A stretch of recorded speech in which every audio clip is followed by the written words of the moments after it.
Hello commercians, welcome to commercian talks. And आज की video में हम लोग मैक्रो इकोनॉमिक्स के सारे टॉपिक्स को वन शॉट यहाँ पर रिवाइज करने वाले हैं। एंड आपसे कुछ ही देर में आपका एग्जाम है, तो भैया यहाँ पर बहुत अच्छे से वीडियो को देख लो ताकि सारे जो कॉन्सेप्ट्स है वो आपके दिमाग में बैठ जाएं। तो चलो यार जल्दी से वीडियो को स्टार्ट करते हैं। अब तो सबसे पहला हमारा चैप्टर आता है, that is national income and related aggregates, जो कि यहाँ पर 10 नंबर का आने वाला है। सबसे पहले बात करते हैं सर्कुलर फ्लो ऑफ इनकम की। तो इसका डायग्राम तो अब आपको याद हो गया होगा। इसका मतलब क्या होता है, जब हम लोग सर्कुलेट करते हैं रियल फ्लोस को और मनी फ्लोस को यहाँ पर different sector of the economy में, तो हाउस होल्ड से फर्म्स के पास जाती है फैक्टर सर्विसेज, जो यहाँ पर फर्म्स होती है वो उनको देती है, उसके बदले में फैक्टर पेमेंट्स या फिर फैक्टर इनकम जिनको हम बोलते हैं। फिर उसको यहाँ पर कंजम्पशन एक्सपेंडिचर की तरह खर्चा किया जाता है और फिर फर्म्स उसके बदले में goods and services house holds को दे देती हैं। सो ऐसे करके यहाँ पर 4 चीजों में हमेशा फ्लो चल रहा होता है। इसी फ्लो को हम 2 टाइप्स में डिवाइड कर देते हैं। एक होता है हमारा रियल फ्लो, एक होता है हमारा मनी फ्लो। रियल फ्लो में सिर्फ और सिर्फ गुड्स एंड सर्विसेज जाते हैं एंड उसके बदले में यहां पर जो है फैक्टर सर्विसेज जा रही होती हैं हाउस होल्ड से। अगर हम लोग बात करते हैं मनी फ्लो की, तो यहां पर फैक्टर इनकम जा रही होती है और उसके बदले में कंजम्पशन एक्सपेंडिचर यानी कि खर्चा हो रहा होता है। क्लियर है बात? तो यहां पर दोनों फ्लो मैंने समझा दिए हैं। आगे बढ़ते हैं तो हमारे डिफरेंस आ जाते हैं फाइनल गुड्स और इंटरमीडिएट गुड्स का, जो कि आ सकता है। तो देखो, the goods which are used for personal consumption या फिर इन्वेस्टमेंट के लिए यहाँ पर जो खर्चा किया जाता है उसको हम लोग बोलते हैं फाइनल गुड्स। तो यहाँ पर इसके आपने ब्रेड को परचेज करके खा लिया या फिर आपने कोई भी इन्वेस्टमेंट किया, यानी कि कोई भी मशीन खरीद ली, कंप्यूटर खरीद लिया, अपने घर पे रख लिया।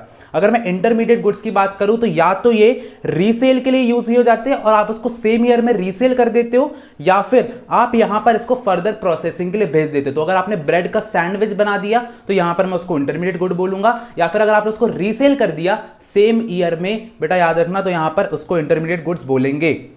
यहां पर बोला जाता है it does not require any further processing and are available in the economy for consumption of the purpose और investment, these given direct satisfaction to the customer. So basically directly satisfy कर देते हैं कंज्यूमर को, but जो intermediate goods होते हैं वो further processing के लिए या फिर रीसेल के लिए यहां पर जाते हैं, तो इनडायरेक्ट सेटिस्फैक्शन यहां पे दे रहे हैं। अब अगर मैं कंजम्पशन गुड्स और कैपिटल गुड्स की बात करता हूं, so consumption goods are used for consumption. तो बेसिकली हम लोग कंजम्पशन के लिए अपना यहाँ पर यूज करते हैं और इनकी जो होती है एक लिमिटेड लाइफ स्पैन यहाँ पर होती है, generally less than a year. अगर मैं कैपिटल गुड्स की बात करूँ तो यहाँ पर जो प्रोड्यूसर है इसको फर्दर और गुड्स बनाने के लिए यहाँ पर क्या करता है, यूज करता है। तो दीज आर द गुड्स जिससे हम दूसरे गुड्स का प्रोडक्शन यहाँ पर करते हैं। इनकी जो लाइफ स्पैन रहता है वो ज्यादा रहता है, मोर देन अ ईयर यहाँ पर रहता है। अगर मैं एग्जाम्पल की बात करता हूं तो durable like car, non durable like यहां पर वेजिटेबल। तो यहां पर इसके बहुत सारे टाइप्स होते हैं पर उस पर नहीं जाएंगे। ड्यूरेबिलिटी यानी कि कार 10 साल चल जाएगी, नॉन ड्यूरेबल यानी कि वेजिटेबल 1 दिन चलेगी। एग्जाम्पल यहां पर हो जाता है मशीन, रोड, ब्रिज एक्सेट्रा। तो मशीन अगर आपने बना ली तो उससे और चीजें यहां पर क्रिएट आप कर सकते हो। क्लियर है बात? अब यहां पर जाता है एक और डिफरेंस हमारा, that is stock and flow का, जो कि बहुत इंपॉर्टेंट है। स्टॉक हमेशा जो होता है at a point of time पर कैलकुलेट होता है। तो stock is a variable which is actually calculated a particular point of time. यहां पर फ्लो क्या होता है, एक ऐसा वेरिएबल होता है जो कि पीरियड ऑफ टाइम पर कैलकुलेट होता है, जैसे कि आपका profit and loss statement. Stock में क्या आ जाता है, आपका बैलेंस शीट। बैलेंस शीट हमेशा 31 मार्च को यहां पर कैलकुलेट कर रहे होते हो। एक और चीज हो जाता है कि it is static in nature, it does not change. Stock ना कभी भी चेंज नहीं होता। तो अगर आपको कोई भी चीज आती है कि स्टॉक है कि फ्लो है, तो आप देखो क्या वो बार बार चेंज हो रही है। अगर बार बार चेंज हो रही है तो वो स्टॉक नहीं है, और अगर वो बिल्कुल स्थिर है तो उसको हम लोग क्या बोलेंगे, अच्छा भैया ये स्टॉक में आता है। यहां पर फ्लो जो होता है डायनामिक नेचर होता है, यहां पर बार बार जो चीजें चेंज हो रही होती है, जैसे कि एक्सपेंडिचर बार बार चेंज हो रहा है, तो आपने क्या किया, एनुअल एक्सपेंडिचर एक बार में निकाल दिया। There is no time dimension in stock variables. Time dimension नहीं होता है, एक पर्टिकुलर डेट पर होता है। तो अगर आपको बोला गया है कि ये चीज 31 मार्च 2019 को एक पर्टिकुलर डेट दी गई है, तो यहां पर वो स्टॉक होगा। अगर यहां पर फ्लो की बात की जा रही होगी तो यहां पर एक टाइम डायमेंशन होगा कि annual production in a year, तो पूरे साल का टाइम डायमेंशन आ गया। So that is your flow. चलो आगे बढ़ते हैं तो यहां पर आ जाता है हमारा concept of domestic territory. Domestic territory यहां पे क्या हो जाएगा कि domestic territory is the geographical territory administered by a government with in which person, goods and capital circulate freely. Area of operation generating domestic income, freedom of circulating of person, goods and capital. Simple मतलब है आपका जो India की borders है ना बेटा, वो अपनी डोमेस्टिक टेरिटरी है, इसके अंदर जो भी प्रोडक्शन होगा उससे जो भी इनकम आएगी उसको हम क्या बोलेंगे, डोमेस्टिक इनकम बोलेंगे। अब यहां पर तो बहुत सारी चीजें, पर हम लोग डायरेक्टली डोमेस्टिक और नेशनल इनकम के डिफरेंस पर चलते हैं, जो कि बहुत ज्यादा इंपॉर्टेंट है। सो डोमेस्टिक इनकम क्या होती है? It is the sum total of factor incomes generated with in the domestic economy of a country bye residents और नॉन रेसिडेंट्स। एक चीज बहुत याद रखना, इस पे क्वेश्चन आ जाता है कि आपका जब डोमेस्टिक इनकम की बात होती है तो सिर्फ एक ही शर्त यहां पर होती है कि आपका जो कंट्री है, डोमेस्टिक टेरिटरी है, उसके अंदर प्रोडक्शन होना चाहिए। अब चाहे उसको रेसिडेंट करे चाहे नॉन रेसिडेंट करे। अगर हम लोग नेशनल इनकम की बात करते हैं, it is the sum total of factor income generated by the residents of the country within the domestic country and rest of the world। National income में क्या होता है, आप कहीं भी प्रोडक्शन करो, आप अपने देश में करो, आप बाहर के देश में करो, कहीं भी करो, बस वो होना चाहिए रेसिडेंट्स ऑफ द कंट्री से, ठीक है। सो रेसिडेंट्स का यहां पर बहुत इंपॉर्टेंट रोल होता है। डोमेस्टिक इनकम में डोमेस्टिक टेरिटरी का बहुत इंपॉर्टेंट रोल होता है और नेशनल इनकम में रेसिडेंट्स का बहुत बड़ा रोल होता है, ठीक है। इसके अलावा it does not include NFIFA, अच्छा net factor income from abroad, इसको ये इंक्लूड नहीं करता है और ये इंक्लूड करता है। दैट्स इट, यहां पर दो डिफरेंस मैंने बता दिए हैं। अगर आप लोग से बात करता हूं फिर से नेक्स्ट सबसे इंपॉर्टेंट डिफरेंस की, that is factor income and transfer income की। फैक्टर इनकम क्या होता है? आपका rent, royalty, interest and profit, जिसमें आपका यहां पर दिमाग लगता है, जिसमें आपको यहां पर मेहनत लगती है और production of goods and services हो रहे होते हैं। So income earned by factor of production by rendering their productive services in the production process, इसको हम क्या बोलते हैं? फैक्टर इनकम बोलते हैं। लेकिन अगर मैं बात करता हूं यहां पर ट्रांसफर इनकम की, so income received without rendering any productive service, यानी कि फ्री का जब पैसा मिलता है तो उसको ट्रांसफर सर्विसेज बोलते हैं। इसको हम लोग बायलैटरल टू साइडेड कॉन्सेप्ट बोलते हैं, इसको यूनिलैटरल बोलते हैं। क्यों? क्योंकि अगर रिश्तेदार घर पे आ गए, 100 रुपए देके चले गए, तो आपको उसको वापस नहीं करना है, ठीक है। तो एक वन साइडेड कॉन्सेप्ट हो जाता है। इसके अलावा हम जो फैक्टर इनकम है उसको नेशनल इनकम में इंक्लूड हमेशा करते हैं, ये चीज आपको हमेशा लिखना है। इनकम मेथड में हम लोग करते हैं, लेकिन जो ट्रांसफर इनकम होती है उसको हम लोग इंक्लूड नहीं कर रहे होते हैं। एग्जाम्पल क्या हो जाता है? Rent, interest, wages and profit. और यहां पर जो एग्जाम्पल हो जाता है that is old age pension, scholarship, free का पैसा, जो भी हो सब यहां पर लिख देना। उसके बाद फिर आता है सबसे important guys, that is real GDP and nominal GDP. So यहां पर आता है रियल जीडीपी का मतलब that it is the value of output at base year price. तो जब भी आप अपना जितना भी आउटपुट आपने जनरेट किया है पूरी कंट्री में तीनों सेक्टर से, जब आप उसमें बेस ईयर का एक प्राइस लेते हो, फॉर एग्जांपल मैंने 2010 का ले लिया क्योंकि वहां पर प्राइस जो फ्लक्चुएशन थे ना वो बहुत कम थे, तो यहां पर मैंने एक बेस ईयर बना लिया कि ये वाला ईयर पर मैं अपने आउटपुट को कैलकुलेट करूंगा उस प्राइस पर, जब हम उसको बोलते हैं रियल जीडीपी। नॉमिनल जीडीपी क्या होता है कि जब मैं अपनी वैल्यू ऑफ आउटपुट, जितना भी मैंने जनरेट किया है, जितना भी जीडीपी मेरा आ रहा है, उसको मैं करंट ईयर के प्राइस से यहां पर कैलकुलेट कर रहा हूं। अब यहां पर करंट ईयर के प्राइस से प्रॉब्लम क्या आती है कि अगर इस साल लॉकडाउन आया है अपने शहर में, तो अपने यहां पर कीमतें बहुत ज्यादा बढ़ चुकी हैं। अब अगर बहुत ज्यादा बढ़ चुकी है तो हमको एक ट्रू फेयर पिक्चर यहां पर नहीं मिलती है। रियल जीडीपी तभी बढ़ता है जब हमारा आउटपुट बढ़ता है, जो कि बहुत अच्छी बात है।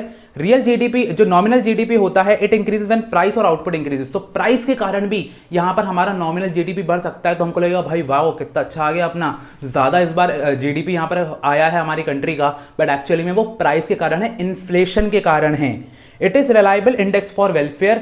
वेलफेयर की बात करोगे रियल जीडीपी हमेशा आगे आएगा। नॉमिनल जीडीपी से कोई भी वेलफेयर नहीं होता, बिकॉज प्राइस के कारण फ्लक्चुएट हो जाता है। यहां पर एक लाइन लिखी है कि real GDP is a better measure of welfare because when welfare will increase when output increases, where nominal GDP can increase without increase in the real output due to increase in prices.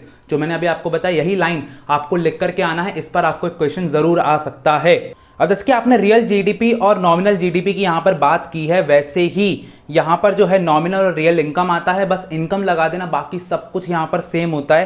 यहां पर इसका formula होता है real national income equals to nominal national income upon price index into 100। Same formula आपका GDP में भी चलता है। सो दैट्स इट, ये आपका सही हो जाता है। अब अगर मैं प्रोडक्ट मेथड की बात करता हूं, तो अगर आपको नेशनल इनकम कैलकुलेट करना है तो प्रोडक्ट मेथड को ही वैल्यू एडेड मेथड बोलते हैं। क्लियर है बात? अब यहां पर क्या करोगे, value of output minus intermediate consumption यहां पर कर दोगे, जो कि आपको दिया गया है। अब अगर आपको वैल्यू ऑफ आउटपुट नहीं मिलता है तो यहां पर आप sales plus change in stock को ढूंढोगे और इससे आपका वैल्यू ऑफ आउटपुट बन जाएगा। अगर आपको डोमेस्टिक यहाँ पर सेल्स दी गई है तो उसमें भैया एक्सपोर्ट जरूर से जरूर प्लस करके आप वैल्यू ऑफ आउटपुट निकाल सकते हो, और इस पे चेंज इन स्टॉक भी प्लस करना पड़ेगा। तो यहाँ पर ऐसे करके मैंने आपको बता दिया है 2 से 3 चीजें। इंटरमीडिएट कंजम्पशन की जगह आपको परचेजेस दिया जा सकता है, और अगर आपको डोमेस्टिक परचेज दिया गया है तो उसमें प्लस कर दोगे। क्या प्लस करोगे? इंपोर्ट्स प्लस करोगे। बेटा चाहो तो मेरी वीडियो को फिर से रिवाइंड करके एक बार कॉपी में लिख सकते हो या फिर अपनी बुक में देख सकते हो, सब कुछ मिल जाएगा। अगर मैं इनकम मेथड की बात करता हूं तो सबसे पहले आपका आता है कंपनसेशन ऑफ एम्प्लॉइज, सेकंड आता है ऑपरेटिंग सरप्लस, और थर्ड आता है आपका मिक्स्ड इनकम। बस बन गया फॉर्मूला। अब बोलोगे भैया यार यहां पर ऐसे कैसे फॉर्मूला बन गया? तो यहां पर एक चीज याद रखना, बस एक चीज बस मेरी बेटा याद रखना, ऑपरेटिंग सरप्लस में ही उसी के अंदर आपका क्या आता है? Rent, royalty, interest and profit. क्या आता है? Rent, royalty, interest and profit. इसी से आपका ऑपरेटिंग सरप्लस बनता है, जिसको आप मिक्स्ड इनकम और कंपनसेशन ऑफ एम्प्लॉइज के साथ प्लस कर देते हो। तो अगर आपको ऑपरेटिंग सरप्लस दिया है तो फिर कुछ नहीं, डायरेक्ट निकाल देना। ऑपरेटिंग सरप्लस नहीं दिया है तो फिर आपको ये rent, royalty, interest plus profit में मिक्स्ड इनकम और कंपनसेशन ऑफ एम्प्लॉइज प्लस करना पड़ेगा। क्लियर है बात? अगर मैं यहीं पर एक्सपेंडिचर मेथड की बात करता हूं, एक्सपेंडिचर मेथड की, तो देखो इन लोगों ने भी बताया है कि यहां पर आपको कुछ नहीं करना है। सबसे पहले प्राइवेट फाइनल कंजम्पशन एक्सपेंडिचर देखना है, इसमें कुछ नहीं, यही आपको डायरेक्ट दिया रहेगा। गवर्नमेंट फाइनल कंजम्पशन एक्सपेंडिचर देना है, बहुत सही बात है। नेट एक्सपोर्ट भी आपको डायरेक्टली दे रहेगा। बस एक चीज है बेटा कि ग्रॉस डोमेस्टिक कैपिटल फॉर्मेशन की जगह अगर ग्रॉस फिक्स्ड कैपिटल फॉर्मेशन, बेटा फिक्स्ड वर्ड ढूंढना, अगर फिक्स्ड कैपिटल फॉर्मेशन दिया हो तो यहां पर चेंज इन स्टॉक को प्लस कर देना। दैट्स ऑल, चारों चीजों को प्लस करोगे आंसर जाएगा। सबसे इजीएस्ट है ये सब में, ठीक है। अब एक चीज याद रखना, बहुत अच्छे से मेरी बात को सुनना। इनकम मेथड से जब भी आप कैलकुलेट करोगे तो आपको डायरेक्टली डोमेस्टिक इनकम मिलती है एनडीपी एट एफसी, तो उसको एनएनपी एट एफसी पे डायरेक्टली कन्वर्ट कर सकते हो। बट अगर मैं बात करता हूं वैल्यू एडेड मेथड की और एक्सपेंडिचर मेथड की, तो इससे आपको क्या मिलेगा? इससे आपको मिलेगा जीडीपी एट एमपी। क्या मिलेगा? GDP at MP. तो बस उसको डायरेक्टली यहां पर कैलकुलेट कर दोगे, उसको एनएनपी एट एफसी में कैलकुलेट करना पड़ेगा। That is your national income. अब आगे बढ़ते हैं तो हमारा जाता है कि क्या चीज पर कैसे कन्वर्जन होता है। तो कभी भी ग्रॉस से नेट पे जाओगे, नेट मतलब वो जो चाय छानते हो ना आप नेट से, क्या बोलते हैं उसको, छन्नी से, तो बेसिकली क्या हो रहा है, आपकी चाय यहाँ पर माइनस हो रही है चाय पत्ती से। तो वैसे ही जब ग्रॉस से नेट पे जाते हो तो वहां पर माइनस क्या कर रहे हो? डेप्रिसिएशन माइनस कर रहे हो बेटा। क्लियर है बात? और अगर नेट से ग्रॉस पे जाओगे तो डेप्रिसिएशन प्लस कर दोगे। कभी भी डोमेस्टिक में हो, इंडिया में हो, अमेरिका जाना है तो हमेशा पैसा प्लस होता है ना, तो ऐसे ही प्लस होता है NFIA। क्लियर है बात? वहां से यहां पर आओगे पैसा माइनस हो जाएगा तो माइनस NFIA यहां पर कर दोगे। अगर मैं बात करता हूं प्रोडक्ट हमेशा सेम होता है, फैक्टर कॉस्ट से मार्केट प्राइस। तो अगर आप अपनी फैक्ट्री में बैठे हो कोई दिक्कत नहीं है, फैक्ट्री से मार्केट में उतरोगे तो जीएसटी लग जाएगा, that is your net indirect tax NIT। और अगर मार्केट से अपनी फैक्ट्री में जाते हो तो माइनस कर दोगे नेट इनडायरेक्ट टैक्स। क्लियर है बात? Factory is the safest option. अब यहाँ पर एक बार जल्दी से कवर कर लेते हैं कि कौन सी चीज नेशनल इनकम में नहीं आती है। तो सबसे पहले बात करते हैं ट्रांसफर इनकम्स और पेमेंट्स की। तो कोई भी ट्रांसफर इनकम आपको मिलती है जो कि जिससे आपका प्रोडक्शन प्रोसेस में यहाँ पर कंट्रीब्यूट नहीं कर रही, वो आपकी ट्रांसफर इनकम हो जाती है। जैसे कि scholarship, old age pension, unemployment allowance, gifts, expenditure on birthday, marriages, pocket money, ठीक है, remittances from abroad, financial help, कुछ भी चीज हो जिससे आपका प्रोडक्शन नहीं हो रहा है उसको हम लोग यहाँ पर items not included in national income में डाल देंगे। इसके अलावा आपका कंपलसरी टैक्स पेमेंट्स, तो आपके जो टैक्स पेमेंट्स हैं जो कि कंपलसरी यहाँ पर हो जाती हैं, जैसे कि interest tax, capital gain tax and यहाँ पर जो इनडायरेक्ट टैक्सेस हो जाते हैं, ये भी हम लोग इंक्लूड नहीं कर रहे होते हैं। इसके अलावा आपका sales and purchase of financial assets, तो आपका जो भी बॉन्ड्स हैं, शेयर्स हैं, डिबेंचर्स, इसको हम लोग नहीं करते। क्यों नहीं करते? क्योंकि इनकी जो ओनरशिप है बार बार यहाँ पर ट्रांसफर होती रहती है, और ये जो सिर्फ और सिर्फ होते हैं एसेट्स जो होते हैं पेपर पर होते हैं, इससे हमारा जो प्रोडक्शन प्रोसेस है उस पर कोई फर्क नहीं आ रहा है। अगर हम लोग विंडफॉल गेन्स की बात करते हैं तो अगर कोई भी चीज़ आप लॉटरी से जीतते हो, हॉर्स रेस से जीतते हो, तो ये सब चीज़ें भी यहाँ पर नहीं आ रही होती हैं। क्लियर है बात? तो ये चीज़ आपको ध्यान रखना है। इसके अलावा आगे चलते हैं तो नॉन मार्केट ट्रांजैक्शंस आपके जाते हैं। तो नॉन मार्केट ट्रांजैक्शंस में आपकी डोमेस्टिक सर्विसेज, जो भी सर्विसेज आप नहीं कर रहे हो यहाँ पर प्रोडक्शन प्रोसेस के लिए, वो आपकी यहाँ पर आ जाएंगी, तो उसको आप इंक्लूड नहीं करोगे। इंटरमीडिएट कंजम्पशन को आप कभी इंक्लूड नहीं करते हो क्योंकि उसमें आपका रीसेल हो रहा है या तो वहाँ पर चेंज हो रहा है वो, ठीक है, फर्दर प्रोडक्शन हो रहा है इसलिए। इसके अलावा आपका जो sale and purchase of second hand goods है, ये भी आप लोग यहाँ पर इंक्लूड नहीं करोगे। क्लियर है बात? क्योंकि आप उसको ऑलरेडी जब ओरिजिनल वहाँ पर था, जब आपने ओरिजिनल इसको प्रोड्यूस किया था, वो आप वहाँ पर एडअप हो चुका है। कैपिटल लॉस हो गया, यहाँ पर आपका उसको इंक्लूड नहीं करोगे, जैसे destruction of building, machinery etcetera. Capital gains को यहाँ पर नहीं करोगे, और इसके साथ साथ नेशनल डेट इंटरेस्ट, इसको भी आप लोग यहाँ पर नहीं करोगे। तो interest paid by households to commercial bank, जो अपन लोन लेते हैं ना, उसको भी यहाँ पर इंक्लूड नहीं कर रहे होते हैं क्योंकि कंजम्पशन पर्पस के लिए है, प्रोडक्शन पर्पस के लिए नहीं है। क्लियर है बात। आगे बढ़ते हैं तो यहाँ पर हमारा items included in national income में ब्रोकर्स कमीशन आ जाता है। तो अगर आप किसी भी ब्रोकर को कमीशन दे रहे हो तो यस वो यहाँ पर इंक्लूड होगा। अगर आप सर्विसेज कर रहे हो provided by the owners of production units, तो यहाँ पर अगर आप लोग इम्प्यूटेड रेंट जो आपका होता है या फिर आपका इंटरेस्ट ऑन ओन कैपिटल, ये सब चीज़ें आती हैं यहाँ पर, ठीक है। इम्प्यूटेड रेंट का मतलब होता है सेल्फ ऑक्यूपाइड प्रॉपर्टीज पे जो रेंट आपका लगता है। कैपिटल फॉर्मेशन, अगर आप कोई भी चीज़ कर रहे हो, अगर आप कोई भी बिल्डिंग बना रहे हो, कंस्ट्रक्शन कर रहे हो, वाटर पंप बना रहे हो, तो हर चीज़ पे आपका यहाँ पर आएगा। पेमेंट ऑफ बोनस ये भी इंक्लूड होगा आपका। तो अगर आप लोग कोई भी बोनस अपने एम्प्लॉयर को दे रहे हो, कोई भी क्लोज दे रहे हो, तो ये सब चीज़ें आपकी इंक्लूड होंगी, क्योंकि ये कंपनसेशन ऑफ एम्प्लॉयज़ में गुड्स इन कैश और काइंड में भी आ जाती है। कंपनसेशन इन काइंड और कैश में जाती है, ठीक है। इसके अलावा आपका जाता है payment of bus fare by household. तो अगर कोई बस फेयर दे रहे हो, ऑटो वाले को दे रहे हो भैया, तो यहाँ पर आएगा। इसके अलावा profit earn by Indian companies, तो इंडियन कंपनीज का जो प्रॉफिट वो लोग अर्न कर रहे हैं वो भी यहाँ पर जाएगा।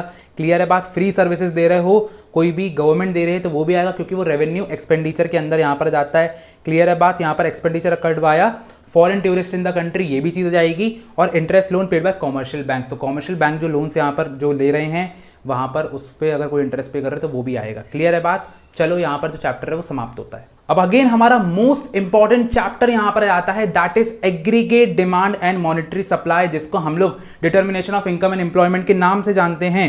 सो यहां पर सबसे पहले एग्रीगेट डिमांड की यहां पर बात कर लेते हैं, जिसकी डेफिनेशन बोलती है कि it refers to the total value of final goods and services, तो जितने भी total final goods and services बन रहे हैं, which all the sectors of an economy are planning to buy, सारे सेक्टर्स हो गए हमारे जो उसको बाय करना चाहते हैं during a given level of income during 1 year या फिर ड्यूरिंग अ फिस्कल ईयर। एक साल में जितना भी सारे सेक्टर्स बाय कर रहे हैं उसको एग्रीगेट डिमांड बोलेंगे। और यहां पर कौन कौन से वो सेक्टर्स होते हैं उसकी बात करते हैं। तो सबसे पहला आता है household final consumption expenditure, then government expenditure, then investment expenditure या फिर नेट एक्सपोर्ट्स।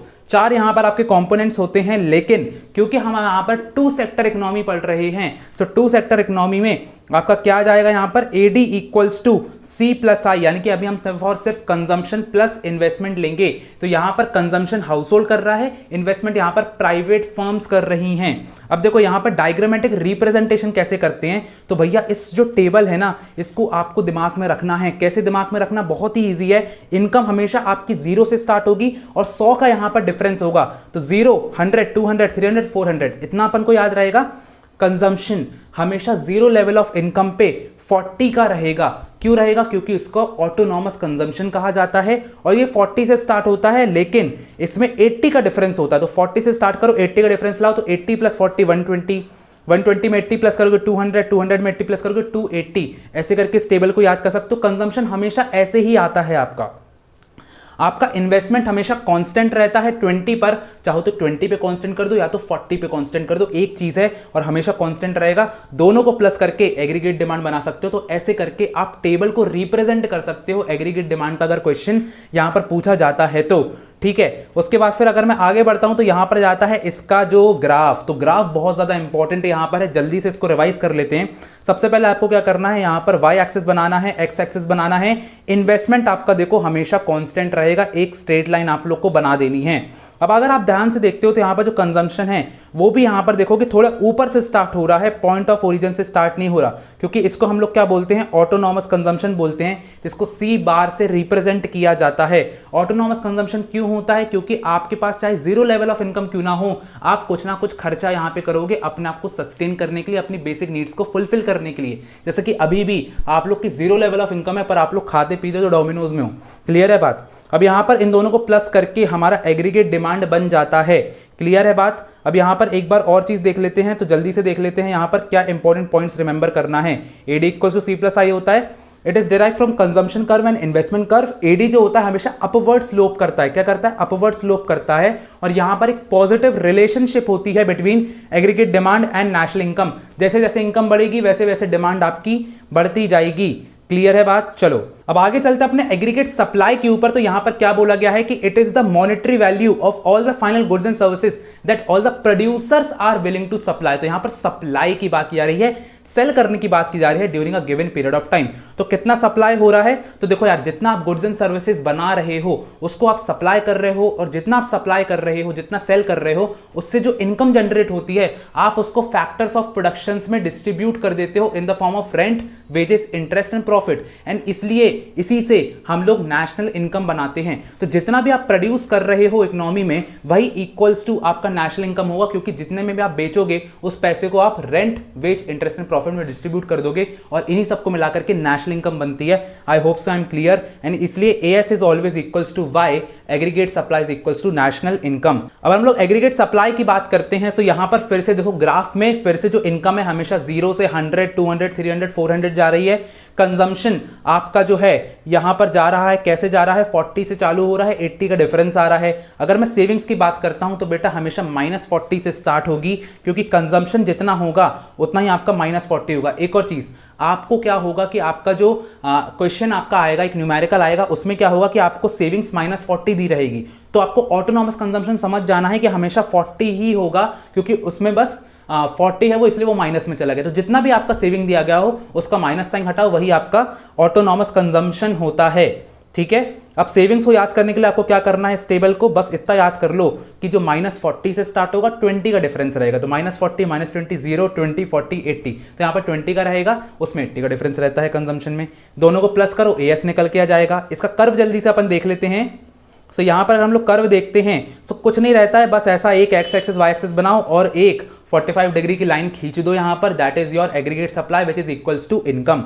क्लियर है बात? चलो आगे बढ़ते हैं। अब आता है अपन लोग कंजम्पशन फंक्शन पे, जो कि एक फंक्शनल रिलेशनशिप बताता है कंजम्पशन और इनकम की।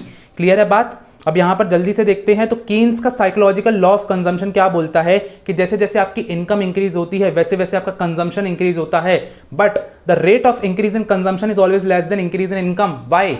आपकी एक जैसे जैसे इनकम इंक्रीज होगी वैसे वैसे कंजम्पशन होगा, लेकिन जिस रेट पर इनकम इंक्रीज हो रही है उस रेट पर कंजम्पशन इंक्रीज नहीं होगा, क्योंकि एक टाइम आने के बाद हम सब लोग सेविंग्स करना शुरू कर देते हैं। क्लियर है बात? ओके। तो अब यहां पर इसका ग्राफ अपन लोग देख लेते हैं। तो ये है वो ग्राफ जो कि हम लोग को बताया गया है। तो सबसे पहली बात, जब हमारा ये जो ये सबसे पहले हमने क्या किया, एएस बनाया और कंजम्पशन बनाया। क्लियर है बात? इनकम बनाया और कंजम्पशन बनाया। उसके बाद फिर इसके पहले ये जो जिस लाइन पर ये लोग इंटरसेक्ट करेंगे इसको हम बोलेंगे ब्रेक इवन पॉइंट। यहां पर कंजम्पशन और इनकम हमेशा इक्वल होते हैं। क्लियर है बात बेटा? बहुत इंपॉर्टेंट पॉइंट बता रहा हूं, प्लीज यहां पर ध्यान लगा लो। और यहां पर जो सेविंग्स होती हैं वो 0 होती हैं। इसके पहले आपका ये जो पॉइंट है, इसके पहले ये वाला जो एरिया है, यहां पर सेविंग्स आपकी नेगेटिव होती हैं। क्यों? क्योंकि यहां पर कंजम्पशन इनकम से ज्यादा होता है। तो 100 रुपए कमा रहे हो तो 150 रुपए का खर्चा कर रहे हो, इतनी बात ध्यान रखना। ठीक है, अगर यहां पर हम लोग बात करते हैं तो इस ब्रेक इवन पॉइंट के बाद आपका जो कंजम्पशन है वो कम हो जाता है इनकम से, इनकम ज्यादा हो जाती है और सेविंग इस एरिया में पॉजिटिव हो जाती है। फिर सेविंग अपन करना स्टार्ट कर देते हैं। सो अब यहां पर अगर मैं आगे बात करता हूं तो दो तरीके की यहां पर कंजम्पशन होती है। सबसे पहला होता है average propensity to consume, second होता है marginal propensity to consume. Average मतलब आप एवरेज कितना कंज्यूम कर रहे हो। एवरेज निकालने के लिए आप क्या करोगे, सिंपल सी बात है कि आप लोग यहां पर जो C/Y कर दोगे, यानी कि C/Y will be your formula. ठीक है, total consumption upon total income, इसका रेशियो आप निकाल लोगे। अब थोड़ा सा इसके फैक्टर्स की जल्दी से बात कर लेते हैं। तो जो इंपॉर्टेंट पॉइंट्स हैं that is APC can be more than 1 when C is greater than Y. तो ऑफकोर्स ये बात, अगर आपका कंजम्पशन आपका y से ज्यादा है तो यहां पर एपीसी 1 से ज्यादा ही आंसर आएगा। तो फॉर एग्जांपल अगर आप 50 रुपए की इनकम कमा रहे हो, 100 रुपए खर्च कर रहे हो, तो अगर आप डिवाइड करोगे तो 2 आंसर आएगा यहां पर, दैट इज, तो APC is always more than 1। अगर एपीसी इक्वल टू 1 कब होगा, जब ब्रेक इवन पॉइंट आएगा। ब्रेक इवन पॉइंट में क्या होता है, इनकम और कंजम्पशन इक्वल होता है, तो एपीसी 1 आ जाएगा। कैसे? 100 रुपए कमाया, 100 रुपए ही खर्च किया, डिवाइड करो, 1 ही आंसर यहां पे आएगा। अगर मैं एपीसी लेस देन 1 की बात करता हूं तो जब कंजम्पशन कम हो जाता है इनकम से, तो ऑफकोर्स बात है एवरेज जो कर रहे हो वो भी तो बेटा कम ही आएगा ना 1 से, तो 1 से यहां पर कम हो जाएगा। तो अगर 100 रुपए कमाया, 50 रुपए यहां पे खर्च किया, तो 0. कितना आंसर आएगा, 50 को डिवाइड करो 0.5 आंसर आएगा। तो 0.5 आपका जो है लेस देन 1 हो जाता है। इसके अलावा APC falls with rise in income, जो कि मैंने अभी आपको बताया, क्योंकि people start saving after some time, and APC कभी भी बेटा 0 नहीं हो सकता। 0 लेवल पर भी तुम्हारा 40 का यहां पर ऑटोनॉमस कंजम्पशन होता है, क्योंकि कोई ना कोई भैया बेसिक नीड्स हम लोग फुलफिल कर रहे होते हैं। I hope so I am clear. आगे चलते हैं अपने मार्जिनल प्रोपेंसिटी टू कंज्यूम पर। Marginal propensity to consume is change in consumption upon change in income, यानी कि अगर मैं तुम्हारी इनकम को बढ़ा देता हूं तो वो जो बढ़ी हुई इनकम है उसका तुम कितना कंज्यूम करोगे उसको हम लोग क्या बोलते हैं यहां पर एमपीसी। अब जो एमपीसी होता है उसकी वैल्यू हमेशा 0 से 1 के बीच में रेंज करेगी, यानी कि या तो 0 आंसर आएगा या तो 1 आंसर आएगा या तो उसके बीच में आएगा, इसके अलावा 1 से ऊपर नहीं जाएगा। एमपीसी जो होता है पुअर का वो ज्यादा होता है एमपीसी ऑफ रिच से। ऐसा क्यों, इस पर एक क्वेश्चन आ जाता है तुम्हारा, तो हमेशा याद रखना जो एमपीसी पुअर का जो होता है ज्यादा होता है क्योंकि वो जो बढ़ी हुई इनकम होता है ना उसको भी खर्च कर देता है। तो अगर उसकी इनकम 100 से 200 रुपए हुई तो बढ़ी हुई इनकम यहां पे 100 रुपए हुई, समझ लो 100 रुपए उसकी पहले इनकम थी, अब उसकी इनकम 500 रुपए हो गई, तो 400 रुपए से उसकी इनकम बढ़ी, तो ये 400 रुपए की इनकम को वो और खर्च कर देगा। तो यहां पर एमपीसी ऑफ पुअर ज्यादा हो गया, लेकिन जो रिच है उसको तो भाई कोई मतलब नहीं, इसका बहुत पैसा है, तो वो 400 रुपए को सेव कर लेगा, खर्चा नहीं करेगा उसको बढ़ी हुई इनकम को, इसलिए यहां पर एमपीसी पुअर का ज्यादा होता है। MPC falls with successive increase in income, तो जैसे जैसे आपकी इनकम बढ़ती जाएगी आप अपना पैसा सेव करने लग जाओगे, और सेव करने लग जाओगे तो एमपीसी यहां पर फॉल हो जाएगा। अब यहां पर हम लोग बात करते हैं अपने सेविंग फंक्शन की। सेविंग फंक्शन हमारा यहां पर कैसे काम करता है, तो सेविंग इक्वल्स टू यहां पर सी बार माइनस सी बार प्लस 1 माइनस बी वाई। यहां पर जो 1 माइनस बी है इसका मतलब क्या है आपका एमपीसी, और 1 माइनस एमपीसी को आप क्या बोल रहे होते हो, MPS, that is marginal propensity to save. Clear है बात, जल्दी से यहां पर बता दिया क्योंकि टाइम थोड़ा सा कम है। यहां पर थोड़ा सा हम लोग डेरिवेशन कर देते हैं, तो ये देखो जरा, कभी कभी इस पे आ जाता है कि कंजम्पशन से सेविंग कर निकालो, तो बस कुछ नहीं है यार, देखो क्या करना पड़ेगा आपको, यहां पर कंजम्पशन कर्व आप बना दो जल्दी से, जैसा आप लोग को अभी मैंने बताया था सेविंग्स वाला, ये कंजम्पशन कर्व बनाया, ये आपकी ये कंजम्पशन की लाइन हो गई और ये आपकी इनकम की लाइन हो गई। यहां पर जहां पर भी इंटरसेक्ट कर रहे हो उससे एक नीचे डॉटेड लाइन गिरा दो सेविंग कर्व के ऊपर, और ये जो सेविंग कर्व है आपका सिंपल बनता है 0, यहां से एक टेढ़ी लाइन खींच दी, दैट्स ऑल। हमेशा सेविंग पहले नेगेटिव होती है, दोनों का ब्रेक इवन पॉइंट मिला देना जहां पर सेविंग 0 होगी। एक ग्राफ को जल्दी से एक बार देख लो, बस दैट्स इट, यहां पर जल्दी से आपका हो जाएगा। अब दो तरीके की सेविंग्स होती है, एक होती है एपीएस और एक होती है MPS. APS again S upon Y, total saving upon total income होती है। अब थोड़ा इसके पॉइंट्स बता देता हूं जो कि एपीसी से बिल्कुल उल्टे चलते हैं। तो यहां पर जो एपीएस है इट कैन नेवर बी 1, कभी भी 1 नहीं हो सकती है। क्यों? क्योंकि अगर आपने 100 रुपए कमाया है तो आप पूरा 100 रुपए कभी भी सेव नहीं करोगे, कुछ ना कुछ खर्चा तो करोगे। तो APS can never be 1। Then APS can never be more than 1, यानी कि अगर आपने 100 रुपए कमाया है तो उतना ही, उससे कम ही सेव करोगे, कभी भी उससे ज्यादा सेव नहीं कर सकते। So APS can not be more than 1, यहां पर बोला गया बेटा 1 हो सकता, मोर देन 1 हाँ नहीं 1 भी नहीं हो सकता, मोर देन 1 भी नहीं हो सकता। APS can be 0, yes it can B 0, क्योंकि जो ब्रेक इवन लेवल होता है हमारा, वहां पर जो हमारी सेविंग्स होती है वो 0 हो जाती है, क्योंकि हम लोग पूरा कंज्यूम कर सकते हैं। APS can be less than 1, of course ये बात है, लेस देन 1 हमारा हो सकता है। क्यों? क्योंकि यहां पर जब भी इनकम हमारी सेविंग से ज्यादा होती है तो यहां पर लेस देन 1 यहां पर हो जाती है। एपीएस नेगेटिव भी हो सकती है, बिल्कुल नेगेटिव हो सकती है। तो जब हम लोग ऑटोनॉमस कंजम्पशन कर रहे होते हैं 0 लेवल ऑफ इनकम पे 40 का, तो हमारा -40 का यहां पर क्या होता है, सेविंग्स होती है, तो it can B negative. APS increases with increase in income, तो जैसे जैसे आपकी इनकम बढ़ेगी आपका एपीसी तो डिक्लाइन होगा लेकिन एपीएस आपका ऊपर चला जाएगा। क्लियर है बात। एमपीएस की हम लोग यहां पर बात कर लेते हैं। MPS is change in saving upon change in income. आपकी 100 रुपए से 300 रुपए इनकम हुई, 200 रुपए से आपकी इनकम बढ़ी, आप उसको सेव करोगे या फिर क्या करोगे, तो इसका भी सेम बिल्कुल होता है कि एमपीएस कैन बी 0 एंड 1 यहां पर हो जाता है, तो या तो 0 होगा या तो 1 होगा, और यहीं से हमारा यहां पर खेल समाप्त हो जाता है।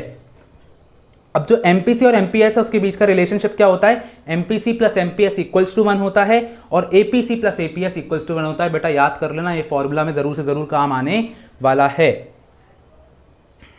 अब अगर मैं फुल एम्प्लॉयमेंट लेवल की बात करता हूं, तो जो फुल एम्प्लॉयमेंट लेवल है वहां पर एक ऐसी सिचुएशन होती है इन विच जितने भी लोग होते, जितने भी people who are willing and able to work at existing wage rate, जो भी वेज रेट चल रहा है उस पर आप काम करना चाहते हो, आप काम कर सकते हो, वो यहां पर जो है उनको मिल रहा है, कोई भी डिफिकल्टी के बिना वहां पर काम मिल रहा है, तो फुल एम्प्लॉयमेंट यहां पर आएगा, किसी भी प्रकार का अनएम्प्लॉयमेंट यहां पर नहीं होगा। इसके अलावा एक और चीज आ जाती है कि यहां पर इनवॉलेंट्री अनएम्प्लॉयमेंट होता है। तो involuntary unemployment refers to situation जहां पर आप काम तो करना चाहते हो, आप एबल भी हो, विलिंग टू वर्क हो, पर आपको यहां पर काम नहीं मिल रहा है, और अगर आपको काम मिल रहा है तब भी आप काम नहीं कर रहे हो, तो that is voluntary unemployment. I hope so I am clear. चलो आगे बढ़ते हैं। अब आता है आपका डिटर्मिनेशन ऑफ इक्विलिब्रियम लेवल। तो जब भी आपको आपके क्वेश्चन में या कहीं पर भी इक्विलिब्रियम लेवल आपका वर्ड दिखता है, यानी कि आपका या तो एडी इक्वल्स टू एएस है या तो आई इक्वल्स टू एस है, यानी कि सेविंग्स इक्वल्स टू इन्वेस्टमेंट है, और यहाँ पर aggregate demand equals to aggregate supply है। इसके ऊपर आपको एक क्वेश्चन जरूर से जरूर आने वाला है, तो आपको सबसे पहले ADAS अप्रोच यहाँ पर लिखना पड़ेगा। इसका एक क्वेश्चन एक तरीके से गारंटेड होता है कि आता ही आता है, पर कैसे करना है जरा बता देता हूँ। सबसे पहले आप लोग एक डेफिनेशन डालोगे, that is according to Keynesian theory the equilibrium level of income is an economy determined by aggregate supply is equal to total output, यानी कि एग्रीगेट डिमांड। तो एग्रीगेट सप्लाई और एग्रीगेट डिमांड दोनों ही यहाँ पर इक्वल होते हैं, दोनों को हम लोग यहाँ पर देख रहे होते हैं, तो ये आपकी डेफिनेशन बन जाती है। उसके बाद फिर आप उसके कंपोनेंट्स को थोड़ा सा बता दो कि कंजम्पशन एक्सपेंडिचर और इन्वेस्टमेंट एक्सपेंडिचर क्या होता है। क्लियर है बात, आपने एक बार इसको बता दिया। उसके बाद फिर आप लोग आगे चलोगे और यहाँ पर बना दोगे एक अच्छी सी टेबल। अब टेबल भैया याद कैसे रहेगी, टेबल तो समझ ही भी नहीं आ रहा, अगर आ गई तो कुछ नहीं करना है, बहुत ही ईजी है। इनकम हमेशा 0 से स्टार्ट होगी, 100 पे जाएगी, 200, 300, 400, 500, 600 तक चले जाना।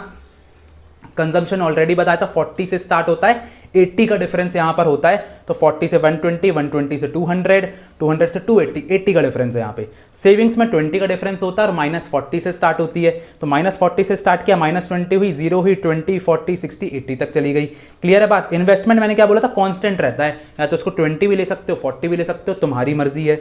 इसके अलावा ADAS अपन आराम से निकाल सकते हैं, दोनों को प्लस कर दो, C+I+ कर दो, AD निकल आएगा, C+S+ कर दो, यहाँ पर AS निकल आएगा। क्लियर है बात, बहुत ही इजी है। अब एक पॉइंट यहां पर आएगा जहां पर आपका जो AD और AS है वो दोनों हैं इक्वल आपके हो जाएंगे, जो कि 400 का पॉइंट आएगा। यहां पर इक्विलिब्रियम लेवल ऑफ इनकम है। इसका ग्राफ कैसे ड्रॉ करोगे बेटा, बस AD और AS को यहां पे ड्रॉ करना है, बहुत ही ईजी है। कैसे ड्रॉ करना है, यहां पर सबसे पहले X एक्सिस Y एक्सिस बना दो, यहां से निकाल दो आपका इनकम यानी कि AS, और यहां पर निकाल दो आपका AD। दैट्स ऑल, खत्म। यहाँ पर जहाँ पर मीट करेंगे उसको बोल देना कि इसको हम लोग इक्विलिब्रियम लेवल ऑफ इनकम बोलेंगे, नीचे पॉइंटर गिरा देना, दैट्स ऑल, खत्म। यहाँ पर तुम्हारा काम है। अब देखो बस तुम लोग को थोड़ा सा यहाँ पर अब एक इंपॉर्टेंट चीज़ यहाँ पर बताना पड़ेगा, इसको थोड़ा सा ग्राफ को ही जो नेमिंग करोगे ना उसी को थोड़ा सा एक्सप्लेन कर दो अपना। उसके बाद फिर जाओ कि यहाँ पर क्या होता है इसका।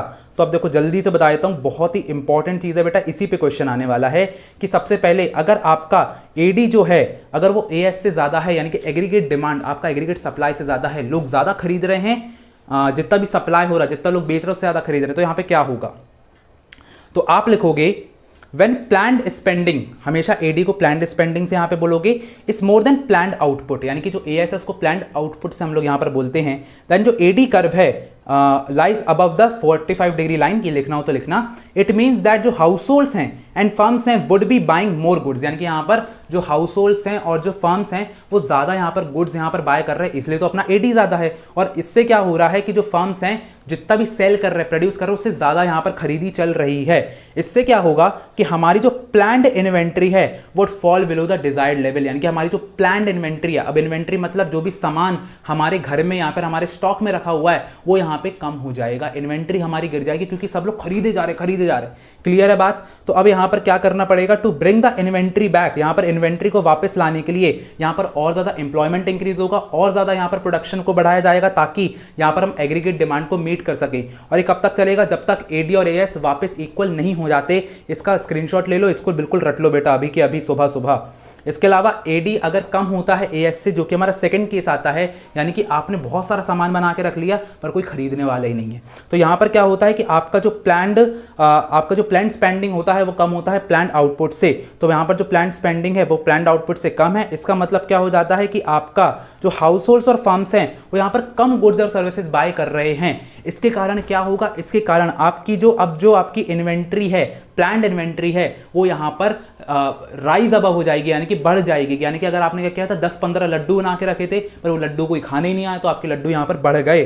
तो अब यहाँ पर क्या करोगे, आप क्लियर करोगे अनवांटेड इन्वेंट्री को। तो आप बोलोगे अब आगे लड्डू नहीं बनाना, वो तो भाई रखे हुए हैं। तो यहाँ पर आप अनवांटेड इन्वेंट्री को क्लियर करने के लिए यहाँ पर एम्प्लॉयमेंट को खत्म कर दोगे, प्रोडक्शन यहाँ पर घटा दोगे, तो यहाँ पर अनएम्प्लॉयमेंट शुरू हो जाएगा। आई hope so I am clear. चलो आगे बढ़ते हैं। सेविंग और इन्वेस्टमेंट अप्रोच यहां पर अपन लगा लेते हैं। तो सेविंग और इन्वेस्टमेंट अप्रोच में भी बिल्कुल सेम काम होता है, बस सेविंग और इन्वेस्टमेंट का नाम यहां पे दे दिया गया है, ठीक है। तो यहां पर सबसे पहले फिर से डेफिनेशन आप लोग लिखोगे, according to this approach the equilibrium level of income is determined at a level when planned saving is equals to planned investment. तो प्लान्ड सेविंग आपका प्लान्ड इन्वेस्टमेंट के इक्वल यहां पर हो जाता है। अब यहां पर सेम अगेन इनकम आप बना दोगे, कंजम्पशन बना दोगे, मैंने आपको ऑलरेडी बता दिया कैसे बनाना है, सेविंग, इन्वेस्टमेंट और रिमार्क्स दे दोगे। तो यहां पर एक पॉइंट पर आपका तो सेविंग और इन्वेस्टमेंट अप्रोच है वो बिल्कुल यहां पर इक्वल आ जाएगा 40-40 पर। कुछ नहीं करना है, सेम काम करना है। क्या करना है, ADS का ही ग्राफ बनाना है। एएस यहाँ पे बना दो, एडी यहाँ पर बना दो। सेविंग इन्वेस्टमेंट अप्रोच कैसे बनाओगे? सेविंग का बस आपको यहाँ पर एक ग्राफ बनाना पड़ेगा। तो सेविंग का जो नीचे से जा रहा था उस पर बस इन्वेस्टमेंट जो कि कांस्टेंट होती है उसको ऐसे कर देना, बस दैट्स इट। क्लियर है बात? तो जहाँ पर भी वो इंटरसेक्ट होंगे वो आपका इक्विलिब्रियम लेवल ऑफ इनकम बन जाएगा। इसका जो एडजस्टमेंट मैकेनिज्म है वो सबसे ज़्यादा इंपॉर्टेंट है, जिस पे क्वेश्चन आ सकता है। तो फिर से मैं यहाँ पर पढ़ के बता देता हूँ कि if planned saving is more than planned investment, तो after pointing in the given diagram it means the households are not consuming. तो अगर सेव ज़्यादा कर रहे हैं, इन्वेस्ट नहीं कर रहे हैं, यानी कि यहाँ पर आपका जो प्लान्ड यहाँ पर क्या हो जाएगा, जो हाउस होल्ड है वो ज़्यादा कंज्यूम नहीं कर रहे, वो ज़्यादा सेव करना चाह रहे हैं, इसके कारण आपकी जो इन्वेंट्री है वो फिर से बढ़ जाएगी। क्लियर बात है? बढ़ जाएगी तो यहाँ पर हम क्या करेंगे, फिर से अनएम्प्लॉयमेंट कर देंगे, यहाँ पर फिर से हम जो प्रोडक्शन है उसको खत्म कर देंगे।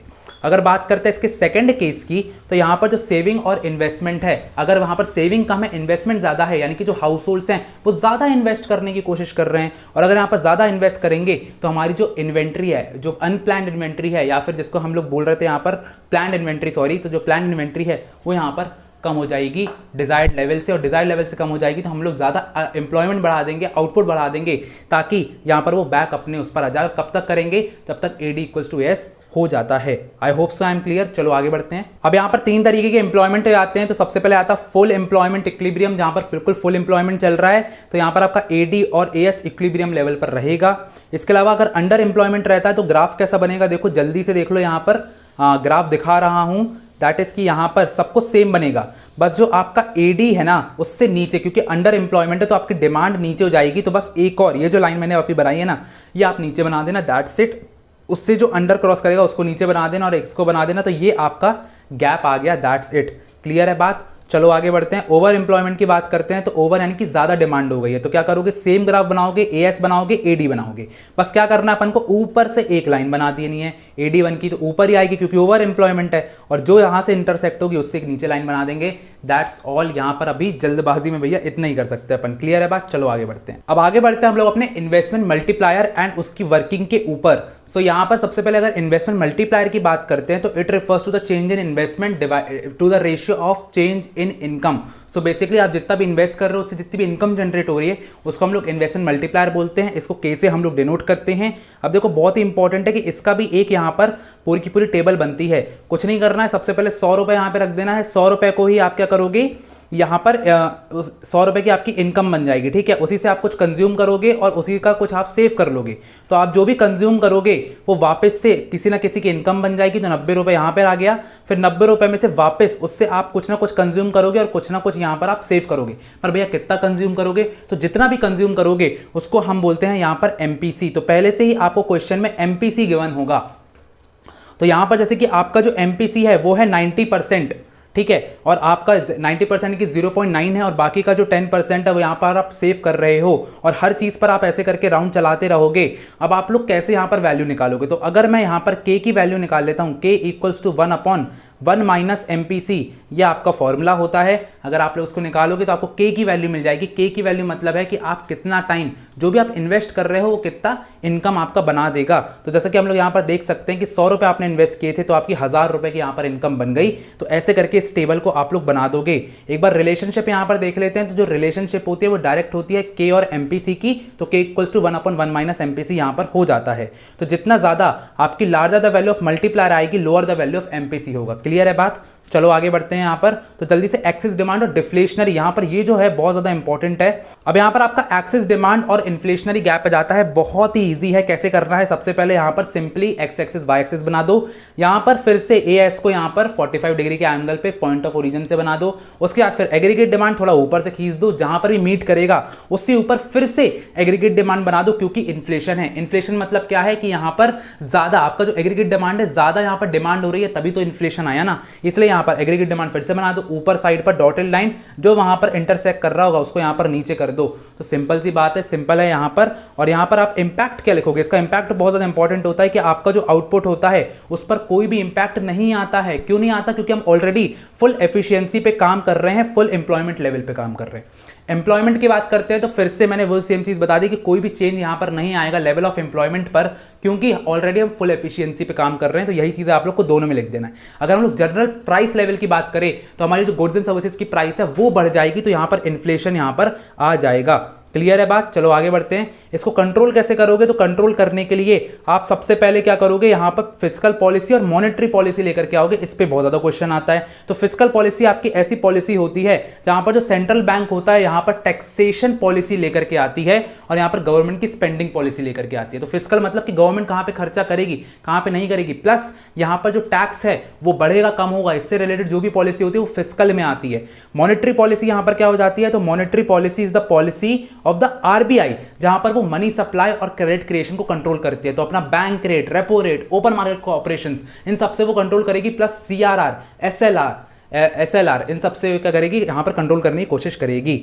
अब देखो यहां पर कैसे होता है, तो यहां पर एक्सेस डिमांड को कैसे कर रहे हैं, तो देखो फिस्कल मेजर्स यहां पे क्या लिया जाएगा कि टैक्स को बढ़ा दिया जाएगा ताकि यहां पर लोगों के पास से पैसा निकल जाए। रिडक्शन कर दिया जाएगा गवर्नमेंट के एक्सपेंडिचर में, गवर्नमेंट अपना जो है यहां पर रिड्यूस कर देगी यहां पर जो है जो भी एक्सपेंडिचर कर रही है।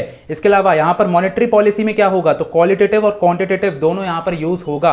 तो क्वांटिटेटिव में सबसे पहली बात तो बैंक रेट, रेपो रेट, हर चीज यहां पर इंक्रीज कर जाएगी। रिवर्स रेपो रेट इंक्रीज कर दिया, सेल कर दिया सिक्योरिटीज का। इसके अलावा जो यहां पर आपका एलआरआर है यानी कि सीआरआर और एसएलआर, ये दोनों भी बढ़ा दिया जाएगा।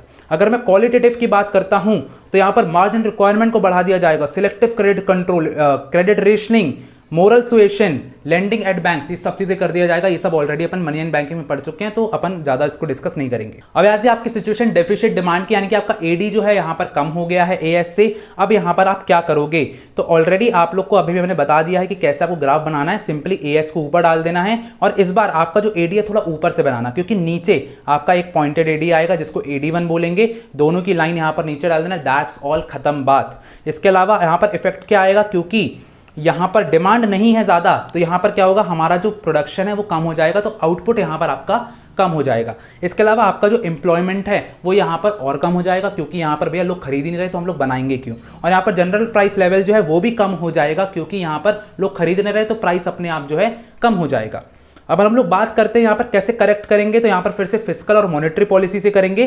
फिस्कल पॉलिसी में यहाँ पर क्या होगा, टैक्स को डिक्रीज कर देंगे और यहाँ पर जो गवर्नमेंट स्पेंडिंग है उसको भी हम लोग यहाँ पर कम कर देंगे, नहीं इंक्रीज कर देंगे, एक्चुअली इंक्रीज कर देंगे क्योंकि पैसा यहाँ पर हम लोग को देना है। उसके अलावा जो क्वालिटेटिव टूल्स है, तो bank rate, repo rate, reverse repo rate, purchase करने लगेंगे सिक्योरिटीज को, डिक्रीज कर देंगे एलआरआर को, हर चीज यहाँ पर डिक्रीज करना है और यहाँ पर परचेज होगा ओपन मार्केट ऑपरेशंस में। क्वालिटी में क्या होगा, क्वालिटेटिव में यहाँ पर सिंपल सी बात है, रिडक्शन कर देंगे यहाँ पर मार्जिनल रिक्वायरमेंट में, जो क्रेडिट रेशनिंग कर रहे थे उसको रिमूव यहां पर कर देंगे। मोरल सुएशन में क्या, यानी कि एडवाइस देंगे बैंक्स को कि भैया यहां पर और ज्यादा यहां पर लोन तुमको देना है जनरल पब्लिक को। दैट्स इट, ये जो चैप्टर है हमारा पूरा का पूरा समाप्त हो जाता है। अब आगे बढ़ते हैं हमारे गवर्नमेंट बजट चैप्टर के ऊपर। तो सबसे पहले यहां पर डेफिनेशन पे चलते हैं। तो government budget is an annual statement showing item wise estimates of receipts and expenditure during a fiscal year. तो गवर्नमेंट भैया ऐसा बजट होता है जो कि एनुअल, एक साल में जितना भी खर्चा कर रहा है, जितना भी उसके पास रिसीट्स आ रही हैं, वो यहां पर हम उसका एस्टिमेट बेटा देख रहे हैं, ये रियल नहीं है, एस्टिमेट यहां पर हम देखते हैं ड्यूरिंग अ फिस्कल ईयर। क्लियर है बात। यहां पर कुछ इंपॉर्टेंट पॉइंट्स है कि जो बजट है वो प्रिपेयर किया जाता है हर लेवल पर। यहां पर जो सेंट्रल लेवल पर जब किया जाता है तो उसको यूनियन बजट बोला जाता है, ठीक है, हर साल यहां पर किया जाता है। चलो आगे बढ़ते हैं। तो सबसे पहले यहां पर ऑब्जेक्टिव्स आ जाते हैं। ऑब्जेक्टिव में सबसे पहले आता है रीएलोकेशन ऑफ रिसोर्सेज। रीएलोकेशन मतलब क्या है कि यहां पर सब्सिडीज दी जाती हैं गरीब लोगों को और यहां पर रिसोर्सेज को एलोकेट किया जाता है towards profit maximisation and social welfare. तो जब भी इससे रिलेटेड आए तो ये वाला पॉइंट लिखोगे, reducing inequalities in income and wealth. तो जब भी यहां पर बोला जाए कि गरीबों से पैसा लेकर के, अमीरों से पैसा लेकर के गरीबों पर खर्च किया जा रहा है, अमीरों पर ज्यादा टैक्स लगाया जा रहा है, तो यहां पर आप रिड्यूसिंग इनकम एंड वेल्थ यहां पर कर दोगे, ठीक है, क्लियर है बात, reducing inequalities in income and wealth कर दोगे। इकोनॉमिक स्टेबिलिटी में जब भी आपका बोला जाए महंगाई या फिर गरीबी यानी कि इन्फ्लेशन या डिफ्लेशन की बात की जाए, चेंज इन प्राइस लेवल पे बात की जाए, तो आप लोग क्या करोगे, इकोनॉमिक स्टेबिलिटी यहां पर लिख दोगे, ठीक है। इसके अलावा मैनेजमेंट ऑफ पब्लिक एंटरप्राइजेस, तो यहां पर पब्लिक एंटरप्राइजेस को भी यहां पर मैनेज करना होता है, उसमें भी थोड़ा सा खर्चा लगता है, तो यहां पर जो है एक्सपेंडिचर हम करते हैं, जैसे रेलवेज हो गया, पोस्ट ऑफिस हो गया, एक्सेट्रा। इकोनॉमिक ग्रोथ में हमेशा आपका जीडीपी आता है, तो जीडीपी को बढ़ाने की कोशिश यहां पर गवर्नमेंट करती है, तो उसके लिए एक्सपेंडिचर भी गवर्नमेंट को यहां पर करना पड़ता है। लास्टली यहां पर जो होता है एक चीज इन्हें दे दी है, that is reducing regional disparities. तो आप यहां पर गांव और शहर का जो यहाँ पर रीजनल डिस्पैरिटी होता है उसको खत्म करते हो। कैसे खत्म करते हो? आप जो बैकवर्ड एरियाज हैं उस पर इन्वेस्टमेंट यहाँ पे करते हो, इंडस्ट्रियल यहाँ पर जो है इंडस्ट्रीज यहाँ पे सेटअप करते हो, इंडस्ट्रियल डेवलपमेंट करते हो। तो बेटा अगर ऐसी कुछ चीज आए ना केस स्टडी में तो इसको यहाँ पर अपन को कर देना है, बहुत ज्यादा इंपॉर्टेंट है। अब अगर मैं कंपोनेंट्स की बात करता हूँ तो सबसे पहले जो बजट होता है उसमें एक रेवेन्यू बजट आता है और एक कैपिटल बजट आता है। रेवेन्यू बजट के अंदर रेवेन्यू रिसीट्स और रेवेन्यू एक्सपेंडिचर, कैपिटल बजट के अंदर कैपिटल रिसीट्स और कैपिटल एक्सपेंडिचर। तो सबसे पहले अपन लोग बात करेंगे यहाँ पे, आगे आगे चलते हैं तो मेन चीज अपनी आ जाती है कि रेवेन्यू रिसीट्स यहां पर क्या होती है। तो देखो रेवेन्यू का मतलब ही होता है जो कि ना तो कभी अपनी कोई लाइबिलिटी क्रिएट करेगी ना ही अपने एसेट्स को रिड्यूस करेगी। तो it neither creates any liability nor cause any reduction in the assets of the government. Clear है बात? तो इसके अंदर दो चीजें आती हैं आपकी, डायरेक्ट और इनडायरेक्ट टैक्स। ठीक है, तो सबसे पहले हाँ उसके पहले टैक्स रेवेन्यू नॉन टैक्स आता है। तो टैक्स रेवेन्यू के अंदर अपना डायरेक्ट टैक्स आ जाता है। Direct tax are directly imposed on the income and property of the individuals and companies and are paid directly to the government. तो आपकी जो इनकम टैक्स जो आप पे करते हो वो इसके अंदर आता है, कॉर्पोरेट टैक्स इसके अंदर आता है और ये इंडिविजुअल्स और कंपनीज पे लगता है। इन दोनों का डिफरेंस मैं आप लोग को एक बार बता देता हूं कि इनका जो डिफरेंस है उसको आप शिफ्ट नहीं कर सकते हो। शिफ्ट करने का मतलब क्या है कि जो बर्डन ऑफ टैक्स है जिस बंदे पे लगा है, जिसकी इनकम पे लगा उसी को भरना पड़ेगा। क्लियर है बात? इसके अलावा यहाँ पर जो है ये डायरेक्टली इफेक्ट करते हैं अपनी परचेसिंग पावर को। ठीक है, क्योंकि यहाँ पर जो है एडी और इन द इकोनॉमी को भी चेंज कर सकते हैं, एग्रीगेट डिमांड को यहाँ पर लोग डायरेक्टली यहाँ पर देखते हैं। क्लियर है बात? आगे बढ़ते हैं इनडायरेक्ट टैक्स के ऊपर। तो indirect tax are those taxes यहाँ पर जो कि हमारे कंजम्पशन एक्सपेंडिचर पे लगता है। तो जो भी हम बर्गर पिज्जा खाने के लिए जाते हैं उस पर जो टैक्स लगता है जीएसटी, वो इसके अंदर आता है। जीएसटी इसका एक बहुत अच्छा एग्जाम्पल है और इसका एक बहुत इंपॉर्टेंट बात है कि इसका जो बर्डन ऑफ टैक्स है उसको हम लोग शिफ्ट कर सकते हैं। फॉर एग्जाम्पल अपन सब लोग पार्टी करने के लिए गए, आपने बोला सर मुझे बिल नहीं देना, आप बिल दे दो। तो अगर मैं बिल दे रहा हूं तो मेरे को ही जीएसटी यहाँ पर पे करना पड़ेगा। सो सिंपल सी बात है, आपने बर्डन मेरे ऊपर डाल दिया। उसके अलावा इनडायरेक्ट टैक्स जो हो जाते हैं यहाँ पर can be avoided by not entering into those transactions. यही चीज मैंने आपको अभी बता दी है। क्लियर है बात? इसके अलावा आगे बढ़ते हैं तो यहाँ पर नॉन टैक्स रेवेन्यू जाती है। इस पे कौन कौन सी इनकम होती है? सबसे पहले नॉन टैक्स रेवेन्यू को क्या बोलते हैं? जो भी ऑल अदर सोर्सेज से आ रही है गवर्नमेंट की इनकम विदाउट, मतलब टैक्स रेवेन्यू को छोड़कर के जो भी सोर्सेज से इनकम आ रही है उसको अपन लोग नॉन टैक्स रेवेन्यू बोलते हैं। इसमें सबसे पहले क्या आता है आपका इंटरेस्ट। जो भी इंटरेस्ट यहाँ पर कहीं कहीं पर इन्वेस्ट करके रखती है गवर्नमेंट भी, तो वहाँ से जो इंटरेस्ट आ रहा है उसको बोलते हैं। प्रॉफिट्स एंड डिविडेंड्स, तो जो गवर्नमेंट की कंपनीज है उससे जो प्रॉफिट्स एंड डिविडेंड्स आ रहे हैं ये यहाँ पर हो जाता है। फीस की बात करता हूँ तो fees is impose by the government to cover the cost of recurring services provide by it. तो कोई अगर लीगल फीस है ये सब है तो ये सब बंदा को मिल रहा है। साथ लाइसेंस फीस, तो अगर कोई लाइसेंस दे रही है गन्स का या फिर ड्राइविंग लाइसेंस दे रही है तो उसका भी पैसा गवर्नमेंट रखती है। इसके अलावा फाइन्स एंड पेनल्टीज, तो अगर आप लोग हेलमेट नहीं लगाते हो तो 300 रुपये का चालान कटता है, that comes under fines and penalties. Escheats यहाँ पर हो जाता है। क्या होता है एक बार कमेंट सेक्शन में मुझे जल्दी से बता देना। Gifts and grants, gifts and grants की अगर मैं बात करता हूँ तो गिफ्ट्स एंड ग्रांट्स में आपको कहीं बाहर से सऊदी अरेबिया से कोई आया, उसने कुछ पैसे दे दिए, कुछ गिफ्ट दे दिया, तो यहाँ पर वो हो जाता है। 4 फीचर्स की बात करते हैं तो 4 फीचर्स ऑफ शेयर्स हो गया, कुछ भी ऐसा चीज़ हो गई कैंसिल हो गई, कोई भी कॉन्ट्रैक्ट लीगल कॉन्ट्रैक्ट किया उसको यहाँ पर कैंसिल कर दिया गया तो उसकी भी जो फीस है यहाँ पर गवर्नमेंट को मिल जाती है। स्पेशल असेसमेंट, यानी कि अगर आपके घर के पास मेट्रो बन गई है, आपके यहाँ पर राइज हो गए हैं, आपके मकान के जो प्राइसेस हैं वो राइज हो गए, तो यहाँ पर आपसे जो है जो गवर्नमेंट है वो पैसे ले सकती है कि भैया हमारे कारण आपका जो मकान है उसका प्राइस बहुत ज़्यादा राइज हो गया है, तो आप भैया हमको यहाँ पर पैसे दो। कैपिटल रिसीट्स का यहाँ पर क्या मतलब होता है? बहुत ही सिंपल होता है कि जो कैपिटल रिसीट्स होती हैं उससे या तो आपकी लाइबिलिटी क्रिएट होती है, यानी कि या तो आप लोन ले रहे हो या तो फिर यहाँ पर आपका रिडक्शन हो रहा है एसेट्स में। क्लियर है बात? तो यहाँ पर सबसे पहले सोर्सेज की बात करते हैं। तो कैपिटल रिसीट्स की सोर्सिंग क्या होती है? सबसे पहले बोरोइंग, सबसे इंपॉर्टेंट है। बोरिंग सा करते हो आप, बाहर से दूसरी जगह से करते हो, आरबीआई से करते हो, वर्ल्ड बैंक से, हर जगह से करते हो। ठीक है, इसके अलावा रिकवरी करते हो आप लोन्स की। तो अगर आप लोग यहाँ पर गवर्नमेंट जो है वेरियस लोन्स देती है टू स्टेट गवर्नमेंट्स को, और यहाँ पर जो रिकवरी जब आप करते हो तो वो आपकी कैपिटल रिसीट बन जाती है क्योंकि यहाँ पर आपका एसेट कम हो रहा है। क्लियर है बात? चलो आगे बढ़ते हैं। अदर रिसीट्स आपकी हो जाती है डिसइन्वेस्टमेंट। तो अगर गवर्नमेंट अपने शेयर्स को बेच देती है गवर्नमेंट कंपनी के तो उसको डिसइन्वेस्टमेंट बोलते हैं, ये एक बार आपका आ जाता है।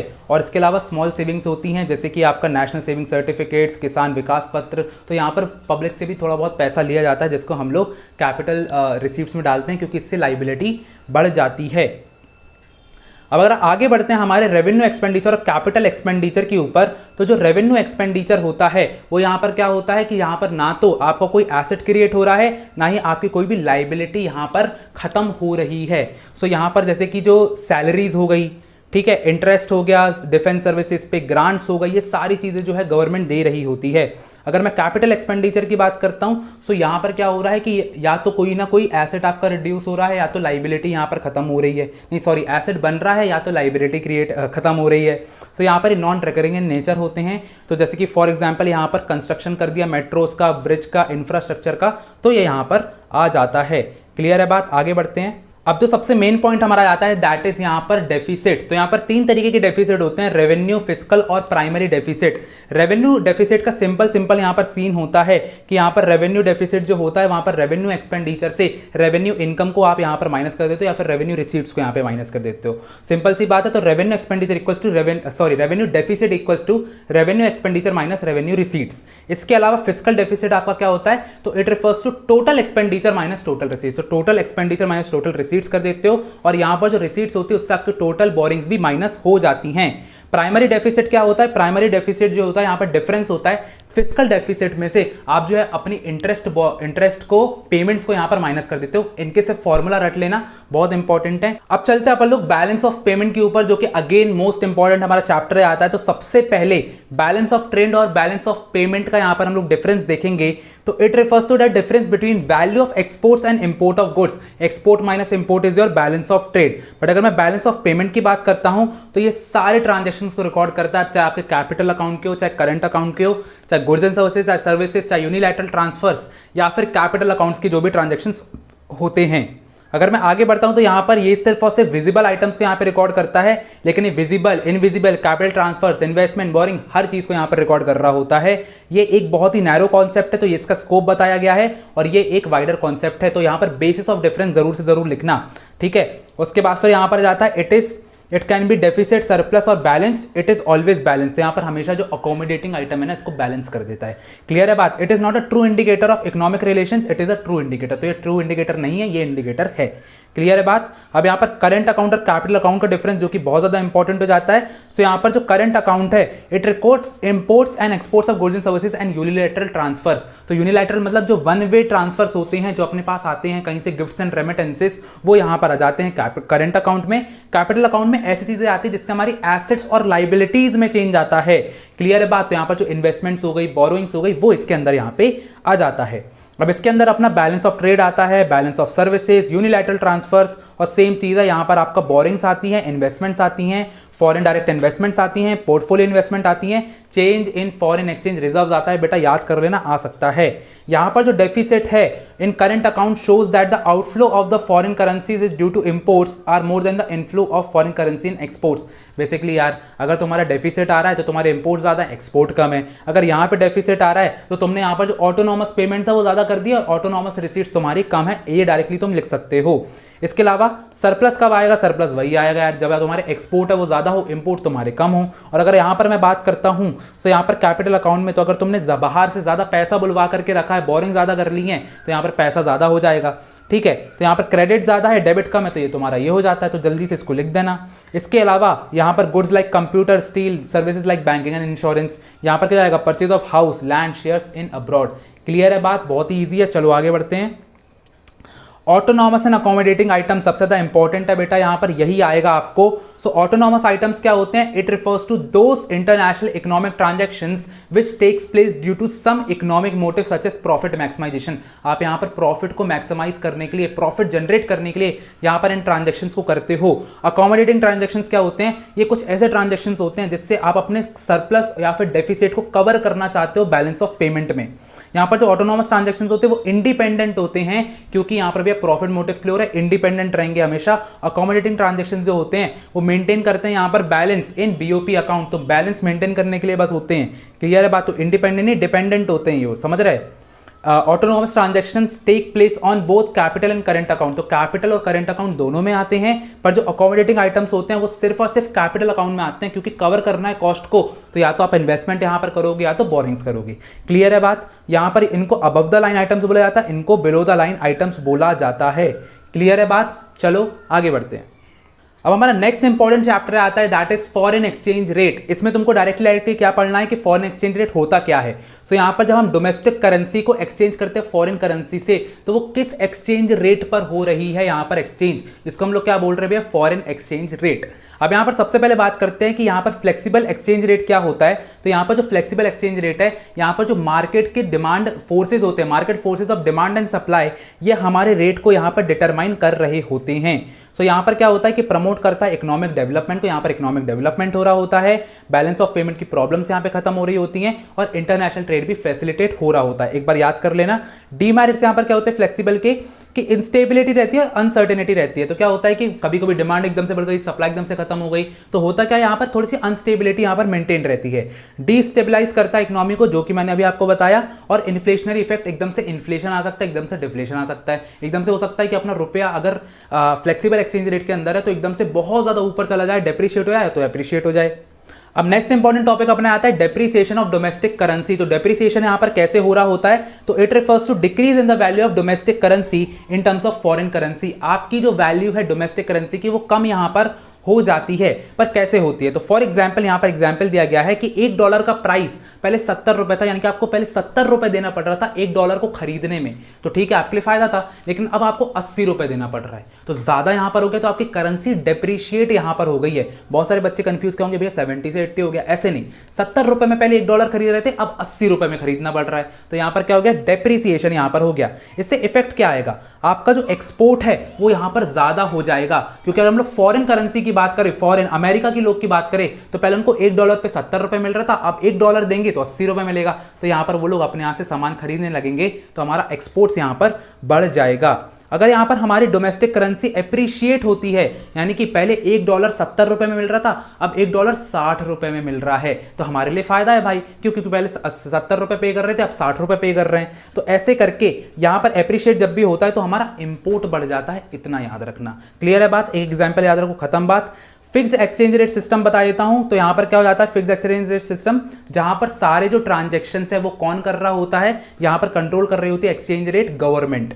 क्लियर है बात। इसके अलावा यहां पर वर्ल्ड ट्रेड होता है, रिमूव करती है स्पेकुलेशन को, और यहां पर फैसिलिटेट करती है कैपिटल मूवमेंट को, बस इतना याद रख लो, दैट्स इट। एक डिफरेंस तुम्हारा जाता है यहां पर डिवैल्यूएशन और डेप्रिसिएशन में, तो जल्दी से बता देता हूं। डिवैल्यूएशन का मतलब होता है कि आपका रिडक्शन हो रहा है प्राइस में डोमेस्टिक करेंसी में इन terms of foreign currency. Depreciation का मतलब क्या हो रहा है कि फॉल हो रहा है मार्केट प्राइस में डोमेस्टिक करेंसी का इन टर्म्स ऑफ फॉरेन करेंसी। तो यहां पर प्राइस हो रहा है, यहां पर फॉल इन मार्केट प्राइस हो रहा है। दोनों में डिफरेंस क्या होता है कि यहां पर ये जो डिवैल्यूएशन होता है ये गवर्नमेंट कर रही होती है, और यहां पर जो डेप्रिसिएशन होता है वो कौन कर रहा होता है, market forces of demand and supply. यहां पर जो फिक्स्ड एक्सचेंज रेट सिस्टम है उसके अंदर डिवैल्यूएशन होता है, पर जो फ्लेक्सिबल एक्सचेंज रेट सिस्टम है उसके अंदर आपका डेप्रिसिएशन होता है। आई होप सो क्लियर है, इसका डिफरेंस आ सकता है। इसके अलावा लास्ट हमारा एक पॉइंट आता है, दैट इज कि मैनेज फ्लोटिंग रेट सिस्टम क्या होता है। तो यहां पर जो मैनेज फ्लोटिंग रेट सिस्टम होता है वहां पर market forces of demand and supply भी काम कर रही होती हैं, एंड साथ ही साथ हमारी गवर्नमेंट भी काम कर रही होती है, तो दोनों का ही यहां पर जो एक्सचेंज रेट यहां पर डिटरमाइन करती हैं। इसके अलावा इसके आगे का आप थोड़ा सा पढ़ लो, दैट्स इट, यहां पर चैप्टर हमारा कंप्लीट हो जाता है। अब हमारा नेक्स्ट चैप्टर आता है मनी एंड बैंकिंग, जो कि आपको 6 मार्क्स का यहां पर देखने को मिल सकता है। अब सबसे पहले अगर मैं बार्टर सिस्टम की बात करता हूं यहां पर, तो सबसे पहले एक्सचेंज होता था गुड्स के बदले गुड्स, जिसको हम लोग C2C इकोनॉमी भी बोलते थे, कमोडिटी कमोडिटी, और यहां पर इसको रिप्लेस किया किसने, मनी ने। तो अब यहां पर मनी क्या हो गया, तो money is something which is generally accepted as a medium of exchange, measure of value and store of value. जो बार्टर सिस्टम की लिमिटेशन है ना, वही मनी की डेफिनेशन बन जाती है। अब अगर मैं मनी सप्लाई की बात करता हूं, so total stock of money held by people of a country at a particular point of time. तो याद रखना हमेशा पर्टिकुलर पॉइंट ऑफ टाइम पर जितना भी मनी एक कंट्री में होता है, हम लोग उसको क्या बोलते हैं, मनी सप्लाई बोलते हैं। ये एक स्टॉक कॉन्सेप्ट होता है बेटा, ये चीज बहुत अच्छे से याद रखना अपन को। तो M1 में यहां पर सबसे पहले क्या आता है, currency and coins with public plus demand deposit plus other deposit with RBI। ठीक है, तो यहां पर बहुत अच्छे से अपन को देखना है कि जो फॉरेन बैंक, सेंट्रल बैंक्स, ठीक है, गवर्नमेंट के पास होता है, इसके अलावा जो फॉरेन इंस्टीट्यूशंस होते हैं जैसे कि IMF और वर्ल्ड बैंक, उनके पास जो पैसा होता है, ये चीज हम लोग बात कर रहे हैं। इसके अलावा फंक्शंस ऑफ मनी पर अगर हम लोग आते हैं, तो फंक्शंस ऑफ मनी हो जाता है सबसे पहले मीडियम ऑफ एक्सचेंज, यानी कि आप यहां पर एक्सचेंज कर सकते हो, उसका एक मीडियम वैल्यू होती है, purchase of goods and services में act as a medium of exchange. Measure of value, इसका मतलब क्या होता है, it means each goods and services is measured by money, price of all goods and services can be expressed in terms of money. तो यहां पर जो exchange value है it can be expressed in terms of money. Store of value क्या है कि आप उसकी जो वैल्यू है उसको स्टोर कर सकते हो, तो फ्यूचर में आप क्रेडिट पे भी उसको यहां पर यूज कर सकते हो। ठीक है, और इसके अलावा स्टैंडर्ड फॉर डिफर्ड पेमेंट्स, यहाँ पर एक मेन पॉइंट आता है कि आप लोग उसको फ्यूचर में यूज कर सकते हो, तो स्टोर ऑफ वैल्यू में आप उसकी जो वैल्यू है उसको स्टोर कर सकते हो, और यहाँ पर स्टैंडर्ड फॉर डिफर्ड पेमेंट्स में कि यहाँ पर वो क्रेडिट पर यूज हो सकता है।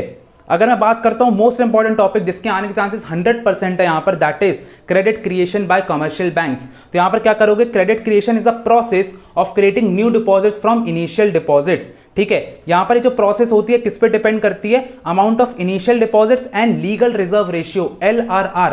LRR क्या होता है, LRR को जल्दी से डिफाइन कर देना, तो LRR is the part of deposit which is legally required to kept with the Reserve Bank of India. तो आप क्या करते हो, आरबीआई के पास अपने डिपॉजिट का जितना भी पैसा रखते हो उसको हम लोग लीगल रिजर्व रेशियो बोलते हैं। सो अगर हम लोग LRR हमारा 20% है, देन 80% हमारा जो यहाँ पर पैसा है हम लोग इसको as a form of loan distribute कर सकते हैं। तो यहीं पर आता है अपना मनी मल्टीप्लायर का कॉन्सेप्ट।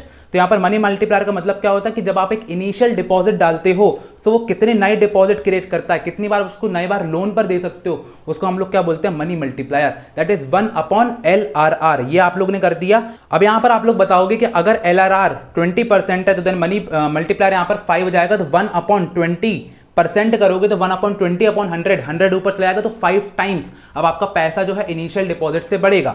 अगर LRR 10% है तो फिर यहाँ पर 1/10% यहाँ पर हो जाएगा। ठीक है, तो यहाँ पर आपका आंसर कितना आएगा, दैट विल बी 10। समझ में आ रहा है, तो यहाँ पर 10 टाइम्स आपका पैसा बढ़ जाएगा। तो जितना लोअर होगा आपका LRR, ये ध्यान रखना, higher the money multiplier more the money creation, यानी कि जितना LRR कम होगा, जितना जो आरबीआई अपने पास पैसा कम रखेगी उतना ज़्यादा हम लोग डिस्ट्रीब्यूट कर पाएंगे और ज़्यादा मनी को मल्टीप्लाई कर पाएंगे। अब यहाँ पर हमको एक टेबल हमेशा दी जाती है, तो आप लोग क्या करोगे, सबसे पहले अजम्पशन बेटा ज़रूर लिखना, इसके नंबर होते हैं। सो यहाँ पर all banks are interlinked. Second assumption क्या है कि सारे ट्रांजेक्शन जो हो रहे हैं सिर्फ और सिर्फ चेक से हो रहे हैं, कैश का भी यूज़ अपन नहीं कर रहे हैं, सारे बैंकिंग ट्रांजेक्शन यहाँ पे हो रहे हैं। अब अपना जो इनिशियल डिपॉजिट है वो है 100 रुपए का, 100 रुपए में से आपका 20% का LRR है, यानी कि आपने 20 रुपए आरबीआई के पास रख दिए, 80 रुपए आपने दे दिए किसको, यहाँ पर लोन के फॉर्म में। अब वो जो लोन दिया वो कहीं ना कहीं बैंक ही में तो गया ना, बैंक के पास ही आया इन द फॉर्म ऑफ, तो वो 80 रुपए वापस बैंक के पास जाता है। फिर से अगेन उसने 16 रुपए किसके पास रखे, आरबीआई के पास, अगेन 64 रुपीज यहाँ पर as a form of loan distribute कर दिया।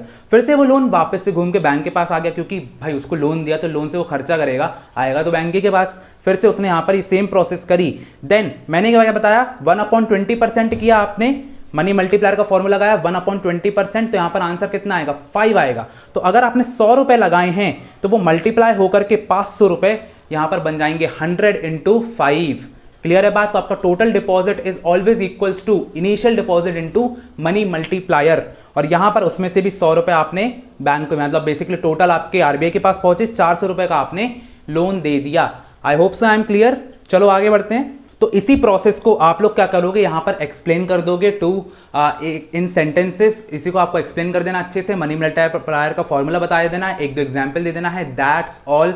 आपका यहां पर पूरे के पूरे नंबर आपको मिल जाएंगे। Also refer to Sandeep Garg for this, आपको बहुत अच्छे समझ में आ जाएगा। अब फंक्शंस क्या हो जाते हैं सेंट्रल बैंक के, कि सबसे पहले बैंकर टू द गवर्नमेंट होता है। तो यहां पर सबसे पहले जो सेंट्रल बैंक होता है वो यहां पर एज अ बैंकर काम करता है, एज अ एजेंट काम करता है, एज अ फाइनेंशियल एडवाइजर काम करता है गवर्नमेंट के। अगर मैं आगे बात करता हूं तो यहां पर पेमेंट भी करता है और रिसीव भी करता है payments for the behalf of government, और यहां पर एडवांस भी करता है लोन गवर्नमेंट को। इसके अलावा एज अ एजेंट यहां पर काम कर रहा होता है गवर्नमेंट का, तो यहां पर बाय और सेल करता है सिक्योरिटीज को ऑन बिहाफ ऑफ गवर्नमेंट। ठीक है, एज एन एडवाइजर की तरह भी यहां पर काम करता है टू द गवर्नमेंट। तो यहां पर क्या करता है, कोई भी पॉलिसीज अगर देनी होती है तो उसके पहले गवर्नमेंट एक बार आरबीआई से पूछ लेती है।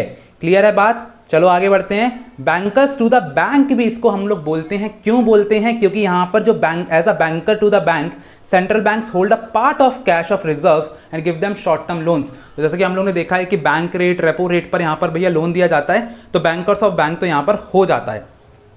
इसके अलावा आगे बढ़ते हैं तो यहाँ पर lender of the last resort, इसका मतलब क्या होता है कि मैनी टाइम्स जो कॉमर्शियल बैंक्स होते हैं वो क्रिएट करते हैं यहाँ पर liabilities more than their cash reserves.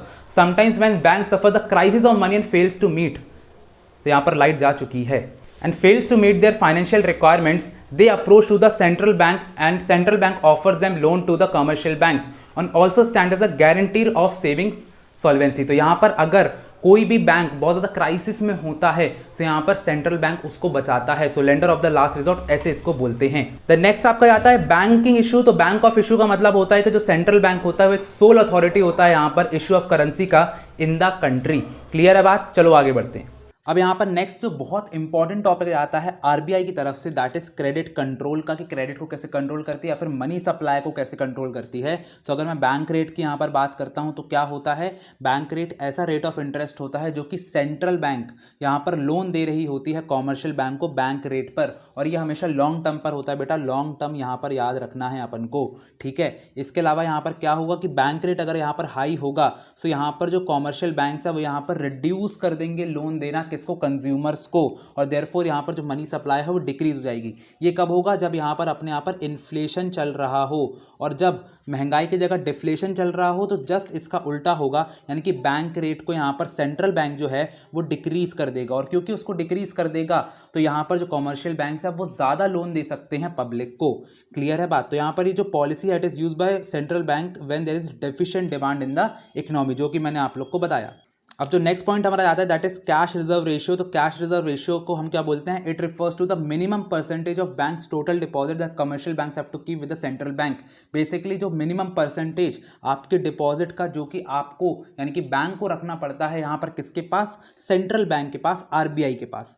Clear है बात? तो यहाँ पर जो सीआरआर होता है वो फिक्स्ड होता है, और जब यहाँ पर बहुत ज़्यादा इन्फ्लेशन चल रहा होता है, इन्फ्लेशन इकोनॉमी में, तो इस सीआरआर को भी बढ़ा दिया जाता है, और बढ़ाने के कारण यहाँ पर जो सेंट्रल बैंक है उनको ज़्यादा परसेंटेज ऑफ डिपॉजिट आरबीआई के पास रखना पड़ता है, जिससे लोन यहाँ पर रिड्यूस हो जाते हैं। और जब जब यहाँ पर डिफ्लेशन हो रहा होता है, डिफ्लेशन की सिचुएशन आती है, तो हम क्या करते हैं, जो सीआरआर है उसको यहाँ पर डिक्रीज कर देते हैं ताकि ज़्यादा लोन यहाँ पर दे सके सेंट्रल कॉमर्शियल बैंक्स। अगर हम लोग एसएलआर की बात करते हैं तो सेम चीज़ होती है, बिल्कुल सीआरआर की तरह ही काम करती है, बस यहाँ पर जो मिनिमम परसेंटेज होता है बैंक का जो डिपॉजिट होता है वो बैंक को खुद के पास भी रखना पड़ता है। यानी कि एसएलआर अगर 20% है तो यहाँ पर अगर 1000 रुपये आया है तो 1000 रुपये का 20% यानी कि 200 रुपये बैंक को खुद के पास रखना पड़ेगा। सो अगर यहाँ पर इन्फ्लेशन हो रहा है तो अगेन यहाँ पर जो एसएलआर है उसको बढ़ा दिया जाएगा ताकि यहाँ पर जो कमर्शियल बैंक है वो ज़्यादा लोन ना दे पाएँ, और उसी टाइम पर अगर डिफ्लेशन चल रहा है तो फिर हम एसएलआर को यहाँ पर कम कर देंगे। क्लियर है बात? चलो आगे बढ़ते हैं। अब ओपन मार्केट ऑपरेशंस क्या होते हैं? ओपन मार्केट ऑपरेशंस में हम लोग सिक्योरिटीज़ को या तो बाई करते हैं या तो सेल करते हैं गवर्नमेंट सिक्योरिटीज़ को। तो अब अगर यहाँ पर सेंट्रल बैंक को पैसा यहाँ पर खींचना है, यानी कि यहाँ पर कौन सी सिचुएशन चल रही है, इन्फ्लेशन की सिचुएशन चल रही है, यानी कि हमको मनी सप्लाई को कंट्रोल करना है। अब कंट्रोल करने के लिए हम क्या करेंगे, जितनी भी हमारी सिक्योरिटीज़ हैं हम उसको सेल आउट कर देंगे। अब सेल करेंगे तो लोग यहाँ पर खरीदने के लिए आ जाएंगे, खरीदेंगे तो पैसा सेंट्रल बैंक के पास, बाकी सबको सिक्योरिटीज़ दे देंगे। तो यहाँ पर ऐसे कमर्शियल बैंक के साथ गेम खेला जाता है। अगर यहाँ पर डिफ्लेशन की सिचुएशन है तो डिफ्लेशन में अपन क्या करेंगे, यहाँ पर बाय करेंगे। क्या करेंगे? बाय करेंगे अपनी जो सिक्योरिटीज हमने बेची थी, ताकि जो कमर्शियल बैंक है हमसे पैसा लेके यहाँ पर जो है हम जो है उनको पैसा दे दें और सिक्योरिटीज़ अपनी वापस ले लें। तो इससे हम जो है मनी सप्लाई को यहाँ पर कंट्रोल करने की कोशिश करते हैं। अब जो मार्जिन रिक्वायरमेंट आता है ये होता है difference between value of securities and the loan granted by bank. तो फॉर एग्जांपल जब आप 1000 रुपये का सामान रखते हो सो आपको यहाँ पर 2000 रुपये का लोन मिल जाता है। क्लियर है बात? लेकिन अब मैंने क्या बोला कि अब आपको 2000 रुपये की सिक्योरिटी रखनी पड़ेगी, तब जा करके ही आपको 2000 रुपये का यहाँ पर लोन मिलेगा। तो मैंने यहाँ पर क्या किया, यहाँ पर अपना मार्जिन बढ़ा दिया, और मार्जिन बढ़ाने से क्या होता है कि अब आप ज़्यादा लोन नहीं ले पाओगे क्योंकि आपके पास सिक्योरिटी की कमी आएगी। तो मार्जिनल रिक्वायरमेंट भी सेम चलता है, इसको बढ़ा दिया जाता है during the time of inflation. तो इन्फ्लेशन के टाइम पे हम इसको बढ़ा देंगे और डिफ्लेशन के टाइम पे कम कर देंगे। रेपो रेट बिल्कुल ही बैंक रेट की तरह चलता है। तो जो रेपो रेट होता है वो सिर्फ और सिर्फ शॉर्ट टर्म के लिए होता है, बाकी सिंपल सब कुछ बैंक रेट की तरह ही चलेगा। अगर हम लोग रिवर्स रेपो रेट की बात करते हैं तो रिवर्स रेपो रेट में the rate at which central bank borrows loan from commercial bank. तो ये क्या करती है, बोरो करती है लोन फ्रॉम कॉमर्शियल बैंक। ऐसे करके यहाँ पर हमने ये जो चैप्टर है उसको समाप्त कर दिया।